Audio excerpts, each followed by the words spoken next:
श्री स्वामी समर्थ मंडळी. तर सकाळी सकाळी आपल्या आजीबाईची सडा रांगोळी झालेली आहे आणि मग त्यानंतर आजीबाई बसलेल्या त्या उन्हामध्ये मेकअप करायला. तर मंडळी तुम्हाला दाखवते आजीबाईचे प्रोडक्ट. तर स्किन केअरसाठी आजीबाई नाही ते हायफायचं ग्लिसरीन वापरतात. त्यानंतर हे पॉन्ड्स पावडर वापरते आणि आता थंडी असल्यामुळे नाही हे बॉडी लोशन वापरते व्हॅसलिनचं. आणि त्यानंतर हे आपलं पॅराशूट कोकोनट ऑइल. आधी आजीबाई ना कुंकूस लावायची पण आता नाही टिकली वापरते.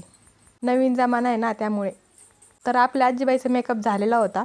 त्यानंतर आजीबाई बसल्या स्वयंपाक करायला. तर बाजरीची भाकरी आणि पिठलं बनवलेलं होतं आजीबाईंनी. आणि आपल्या आजोबांना इथं पेपर वाचित बसलेले होते. आजीला पण ऐकून दाखवत होते. स्वयंपाक झाल्यानंतर आजीबाईनं मस्त असे 2 पापड भाजले आणि मग त्यानंतर मस्त असा पिठलं भाकरीवर ताव मारला. तर मंडळी आपल्या आजी आजोबाचे व्हिडिओ तुम्हाला बघायला आवडत असले तर आपल्या चॅनलला सबस्क्राईब करा.